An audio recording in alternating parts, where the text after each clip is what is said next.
Bueno, gracias a todos por estar acá y escucharnos. Esta presentación forma parte de un trabajo en desarrollo que estamos haciendo con Santiago desde hace ya unos cuantos años. Hace años que venimos trabajando sobre infraestructuras turísticas como una ventana interpretativa a distintos cambios sociales, culturales y políticos en la historia argentina desde fines del siglo XIX y principios del siglo XX. Habíamos comenzado con un trabajo sobre grandes hoteles construidos a lo largo del país como una avanzada de civilización en el territorio nacional, y ahora nos estamos enfocando en estos hoteles urbanos céntricos de la ciudad de Buenos Aires, pensándolos sobre todo como infraestructuras específicas de este paso de la gran aldea a la metrópoli. Y bueno, con esto del paso de la gran aldea a la metrópolis vamos a hacer sobre todo referencia al proceso de modernización que sufrió la ciudad de Buenos Aires, sobre todo en términos materiales, pero también visuales y discursivos, y al mismo tiempo que contribuyó a la construcción de Buenos Aires como un destino turístico, ¿no? Muy tempranamente. Y es por eso que para pensar en estas infraestructuras turísticas decidimos encontrar en este hito urbano que fue la apertura de la Avenida de Mayo como un elemento que condensa, ¿no?, esta búsqueda para analizar estos hoteles. Si bien la Avenida de Mayo se abre en 1894, el proyecto de su construcción es de 1882, o sea, es muy temprano, muy pegadito a la federalización de la ciudad de Buenos Aires, lo que habla, ¿no?, de una urgencia de las autoridades nacionales por constituir esta nueva dignidad, esta nueva cara de la ciudad para mostrarla en el concierto de las naciones a la altura de. Y en ese sentido es que, bueno, los hoteles se configuran, ¿no?, como nuestro objeto, pero también nuestro prisma de lectura para observar esta modernización, esta vida cultural y los cambios en la sociedad de consumo. Bueno, los conceptos principales entonces para entender la relevancia de este estudio los debemos a pensar en lo que Leandro Lozada comenta como el salto al cosmopolitismo, ¿no? ¿Por qué este salto al cosmopolitismo de la sociedad argentina de fines del siglo XIX? Él refiere a esto en términos de la velocidad, por un lado, pero también la escala, ¿no?, que se da muy velozmente y a gran escala, cambios materiales y simbólicos en la ciudad, y pensando en cómo las clases acomodadas, ¿no? Las clases patricias argentinas buscaban, digamos, estar como a la altura, ¿no? Subirse al caballo de la modernización en términos de comunicaciones, de tecnologías, de infraestructuras, de imaginarios, pensando en ese contexto del siglo XIX, ¿no?, con este ideario del progreso, ¿no?, de la evolución. Y allí entonces aparecen estos dos conceptos, ¿no?, de lo metropolitano y el cosmopolitismo. Cuando hablamos de lo metropolitano nos referimos al proceso de modernización y modernidad urbana, y acá entonces pensamos con varios autores junto a todos estos procesos en los cuales la élite, no solo la élite porteña, sino, digamos, las distintas élites latinoamericanas buscaron, ¿no?, este espejo en Europa, tratando de emular un poco lo que tenía que ver con esta imagen, ¿no?, de lo construido, pero también de lo simbólico para desarrollar un Estado, un sistema político, una cultura, ¿no?, para formar parte de estas naciones civilizadas. Y por otro lado, la idea de cosmopolitismo va a tener que ver con la posibilidad de formar parte de esta visualidad gráfica global. Este es un término que tomamos de María Isabel Baldassarre, que ella trabaja en las revistas ilustradas, ¿no?, como la posibilidad, ¿no?, de ida y vuelta entre todas estas tecnologías vinculadas a la fotografía, a las revistas y tal, permitían, ¿no?, construir esta imagen, lo que hoy llamaríamos una imagen global, ¿no?, tendencias, digamos, todo lo que parece tan actual, pero que sin embargo también ya para fines del siglo XIX tenía un impacto de importancia.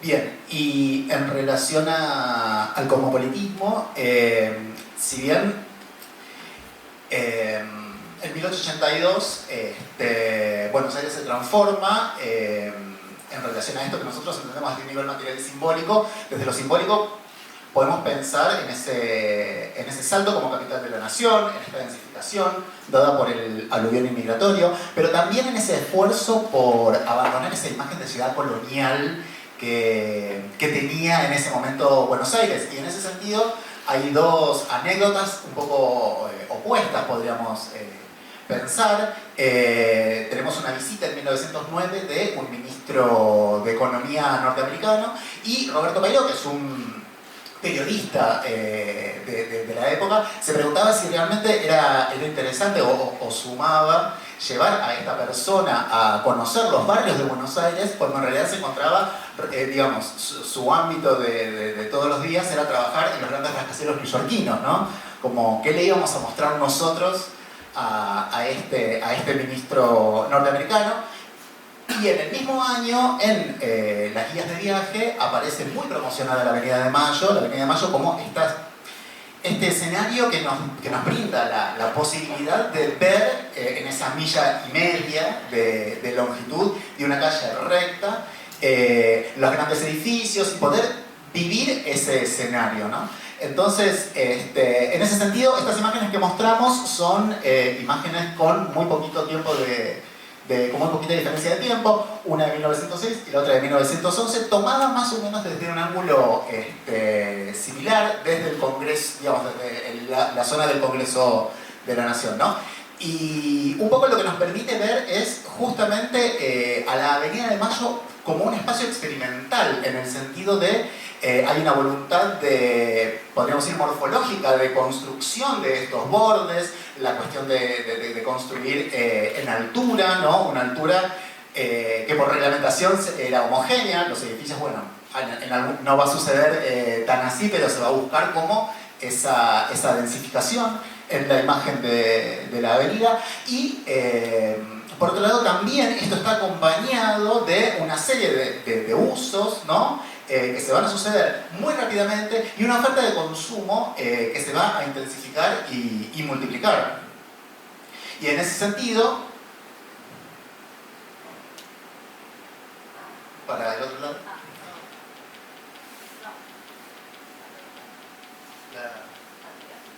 la voz. Subjetivos, perdón. Bien. Y en ese sentido estas ideas nos van a llevar a construir un objetivo y una hipótesis sobre la que venimos avanzando. Por un lado, la idea de la construcción de la Avenida de Mayo constituida como una avanzada central en esta definición material y simbólica de Buenos Aires como gran metrópolis, caracterizada por la verticalidad edilicia que enmarca esta primera como avenida boulevard del país. Nuestro objetivo entonces es analizar estos hoteles construidos sobre la Avenida de Mayo en tanto expresiones de la modernidad cosmopolita en relación a este ocio metropolitano. Y nuestra hipótesis es que los hoteles de la Avenida de Mayo fomentaron un modo de sociabilidad inédita, contribuyendo a la metropolización de la ciudad de Buenos Aires. ¿Qué quiere decir esto? Que en su materialidad los hoteles acompañaron la densificación y la consolidación del centro porteño, así como también proyectaron un estilo de vida moderno ampliamente promocionado, bueno, como vimos recientemente en las imágenes anteriores. Bueno, entonces para avanzar sobre esto, después si ya meternos con los hoteles, simplemente algunas referencias bibliográficas con las que estuvimos trabajando. Respecto de la experiencia de la modernidad y la metrópolis, trabajamos mucho con los clásicos de Marshall Berman, Simmel, José Luis Romero, para las transformaciones culturales de la ciudad, como les mencioné, Leandro Lozada, también Beatriz Arlo, Fernando Rocci, Marisabel Baldassarre. Para el proceso de metropolización nos basamos, bueno, hay muchísima literatura de historia urbana, solamente mencionamos aquí a Liarnuri Silvestri, Gorelick y Bonicato. Y la experiencia del hotel urbano, no existen muchos ejemplos de literatura local, sí sobre todo del hotel norteamericano, como Sandoval Strauss, Berger, Jefferson, Williamson, son las principales referencias que tenemos. Y ahora sí, ya para entrar como en los estudios de los casos, el desarrollo que proponemos va a tener que ver con, bueno, un poco la ubicación geográfica de estos hoteles, ¿no? El movimiento de la centralidad de Buenos Aires. Luego la parte más de construcción material y desarrollo material, y luego la cuestión más vinculada con lo simbólico y los usos y prácticas que habilitaron estos nuevos espacios. Bien, entonces lo que detectamos en el relevamiento que hicimos fueron dos momentos en los cuales se condensa la construcción de hoteles en Buenos Aires. Hay un momento que va entre 1820 y 1890, pero cuyo eje central está más o menos por 1850, en donde podemos detectar una veintena de hoteles en torno a lo que es el Paseo de Julio. Las guías, principalmente una de 1882 de Nolte, rescata el uso de la tecnología para la construcción en altura, también la incorporación de un ascensor, el primer ascensor que va a encontrarse en el Hotel de la P, y también diferentes amenities y la formalización del programa hotel. Ya yendo hacia 1893 encontramos que ya hay una treintena de hoteles que se van a construir entre 1893 y 1930, donde lo central se va a dar para la época del centenario, justamente cuando la demanda de habitación es máxima. Y dentro de esto, dentro de este gran panorama de hoteles nucleados en torno a la Avenida de Mayo, los categorizamos en dos grupos. Un grupo que consideramos de primera generación, en el sentido de hoteles que no fueron diseñados para tal fin, sino que fueron edificios de renta refuncionalizados, y por otro lado, hoteles que ya sí van a ser pensados con ese uso original, y cuya imagen y programa va a ser diferente y va a buscar algún tipo de particularidad dentro del sistema. Bueno, estos son nuestros protagonistas y nos interesa pensarlos en relación a la oferta cosmopolita, ¿no? que nos da el programa hotel. Por un lado, lo que tenemos es, hoteles en altura, hoteles de varios pisos. Es interesante, claro, pensar en relación a las fachadas. Hay muchas de esas fachadas que consideramos que tienen que ver con esta idea de justamente completamiento de la avenida y que particularmente no remiten a una imagen de hotel, sino algunos de los casos, como por ejemplo el Hotel Centenario, el Hispano o el Ritz, que fueron antes edificios de renta, se puede ver que la fachada es una fachada, digamos, de una sucesión de aventanamientos, planta baja comercial, ¿no? Y algún tipo de remate particularizado, pero los usos podían transformarse y cambiar muy rápidamente, mientras que en otros casos, como por ejemplo el Hotel Majestic, el Chile, y principalmente el Castelar, el que tenemos acá abajo, ya ahí sí hay una idea de construir una imagen de hotel que va acompañada de una complejización en el programa funcional también, porque van a aparecer una serie de espacios sociales y privados diferentes hasta este momento. Entonces, fíjense, en la parte de arriba lo que estamos viendo son una sucesión de comedores del Hotel París y del Hotel Majestic, y la oferta que se va a dar en estos espacios de sociabilidad van a estar vinculados por un lado a lo masivo, porque vamos a tener grandes comedores que ocupan varios niveles, hasta fumoir o espacios de reunión más privados. También el aprovechamiento de las terrazas para restaurantes y para lugares de encuentro, mientras que en la parte de abajo lo que podemos ver son tres tipos de habitaciones, y encontramos que lo privado también sufre una transformación, la idea de lo privado, en el sentido de, en un principio teníamos, digamos, una sucesión de habitaciones y existía como esta idea de la habitación de alquiler, mientras que en estos casos el lujo va a estar asociado a la idea de departamento, la posibilidad de alquilar un espacio con también un sanitario, digamos, incorporado, un baño en suite, y la posibilidad de sumar habitaciones y construir un departamento temporario, digamos, a medida, ¿no? Entonces, un poco para pensar en esta idea de la oferta cosmopolita, ¿no? La idea tenía que ver que, digamos, con estos hoteles como, por un lado, el lujo, por otro lado, el confort, y por otro lado, ofrecer de algún modo este imaginario de encontrarnos dentro de este concierto de las grandes urbes, como si se tratara, de Nueva York, de París, o Londres también, por ejemplo, ¿no? Bueno, y respecto ya con los imaginarios, un poco esto que estaba mencionando Santi recién, de que los hoteles permiten, ¿no?, encontrarnos como extranjeros, pero un hogar, ¿no?, para los extranjeros. Aquí observamos algunas publicidades que dan cuenta de esto. Por ejemplo, la primera publicidad acá de la guía Baedeker de 1907, que está escrita en francés, explica, por ejemplo, que este hotel es un hotel de primer orden con todo el confort europeo, ¿no? Entonces siempre la línea de vinculación y de comparación va a ser lo europeo, ¿no?, con estos departamentos lujosos de 2 a 4 habitaciones, como mencionaba recién Santiago. Y allí se destaca, ¿no?, que todas las habitaciones dan sobre la avenida, ¿no? Esta idea de location, que ya va a aparecer muy tempranamente, en donde la avenida es un hito fundamental que va a destacar a este hotel por sobre otros.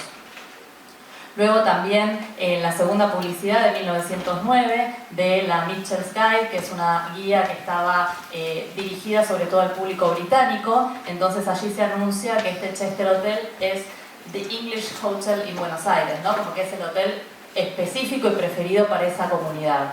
Y ahí también se marca la especificidad de la ubicación, ¿no?, sobre la Avenida de Mayo, por supuesto, y se destaca que es un gran centro de compras. Y en términos de confort se anuncia, ¿no?, que hay agua caliente y fría en cada habitación, ¿no?, y que no se cobra extra por el uso de baños, luz y asistencia. El último ejemplo, que es de la Baedeker de 1914, en este caso también en inglés, y que publicita los hoteles Paril y Cecil porque son de la misma administración, también se indica que se encuentran enfrentados en la Avenida de Mayo, y se indica que las construcciones son nuevas y que los interiores son acordes a su palaciego exterior, y también se destacan todos estos elementos vinculados a la tecnología de las habitaciones, como la calefacción central, los lavabos, el teléfono, o sea, siempre todo lo último y todo lo que esté en referencia con esta hotelería, sobre todo norteamericana. Con salones lujosos, ¿no?, con salones de té, con living rooms, con espacios para escribir, para leer, sitting rooms, con salones lujosos para casamientos, ¿no? Y entonces ahí también aparecen estos usos que antes eran usos que se daban en los espacios privados, ¿no?, de las residencias, y que pasan a alojarse en los hoteles. Eso también es una novedad que va a traer este tipo de hotel urbano. Si pasamos a la otra. Por ejemplo, acá encontramos un montón de referencias en revistas de la época a banquetes que se celebraban en los hoteles, ¿no?, como esta despedida al presidente Roca, la escuadra norteamericana, o el casamiento de Václav Nijinsky celebrado en el Hotel Majestic, ¿no? Todos estos, este tipo de celebraciones que antes estaban vinculadas a la intimidad del hogar y que el hotel les otorga como un nuevo emplazamiento en este espacio semipúblico. Luego también recepciones diplomáticas, y entonces acá también podemos encontrar como esta dignidad que va a adquirir el hotel, ¿no?, en donde ya es posible pensar recibir a una delegación diplomática en este tipo de espacios, ¿no? Y ahí encontramos la recepción del ministro boliviano, del ministro de Japón, ¿no?, y del ministro brasileño en la época de la visita de Campos Salles. Y luego también la construcción de la celebridad. Esto es algo súper interesante que encontramos en vinculación con los hoteles, porque bueno, en este caso trajimos unas fotografías de Lucio Mansilla, pero que se repiten con otras celebridades. Ya el hecho de que la celebridad fuera al hotel, ¿no?, aparece ya publicitado, y entonces la celebridad es recibida en el puerto y es acompañada al hotel por una multitud de personas. Y en el caso de Lucio Mansilla, por ejemplo, que lo vemos acá contestando tarjetas postales en el balcón, saliendo del hotel, ¿no?, el vínculo con el hotel permite asociar esta construcción del espacio público y privado, ¿no?, presentando el personaje al gran público desde un lugar que no es la intimidad del hogar, ¿no?, sino que es como un espacio intermedio que le permite mostrar como un interior, ¿no?, y una especie de situación privada ficticia que se puede dar en el hotel. Y al mismo tiempo, gracias a la revolución tecnológica de la imagen, ¿no?, y gracias a las revistas, se convierte las clases altas en algo como al alcance de la mano, ¿no? Cualquiera que pueda, digo, lo que hoy son las figuras del espectáculo, bueno, en el siglo XIX era Mansilla y otros, ¿no?, Caruso, otros que también venían y se sacaban sus fotos en el hotel. Entonces ahí también aparece algo súper interesante de estos nuevos usos. Y esto, bueno, esto en referencia al hotel de puertas para adentro, pero también tenemos al hotel de puertas para afuera y la posibilidad que ofrecía el hotel como experiencia cosmopolita, por ejemplo, en términos de disfrutar de este nuevo lugar, de este bulevar, de este nuevo hito urbano. Y entonces yo desde el balcón de mi hotel puedo ver las celebraciones públicas, los festejos patrióticos, las manifestaciones, y también puedo hacer uso de ese espacio, que es un espacio, como bien decía Simmel, ¿no?, del encuentro con los otros, ¿no?, del encuentro desde el anonimato con el otro diferente, con el otro heterogéneo. Y entonces acá la Avenida de Mayo precisamente permite ese encuentro con unos otros, ¿no?, por ahí en contraposición a lo que era la calle Florida, que era la calle del entre nos, ¿no?, la calle solo de las clases altas. La Avenida Mayo está pensada de una manera mucho más amplia, heterogénea y ya casi para una ciudad de masas, que todavía no lo es, pero que va camino a hacerlo. Acá encontramos estas referencias, por ejemplo, en el público que se apelotona frente al diario La Prensa para ver si efectivamente había terminado la Primera Guerra Mundial o esta manifestación patriótica en el centenario. Y así como se dan las celebraciones, también encontramos que la avenida tiene usos que para hoy son cotidianos para nosotros, pero que en ese momento son novedosos, como los usos vinculados con la protesta, ¿no? Y entonces también esta centralidad permite una visibilidad inédita para este tipo de usos, como por ejemplo el enfrentamiento de manifestantes y policías durante la Semana Trágica. Ay, esto quedó raro. Quedó torcido. Bueno, no importa. La idea para cerrar un poco era esto que se ve de costado, es una visual desde el balcón, ¿sí?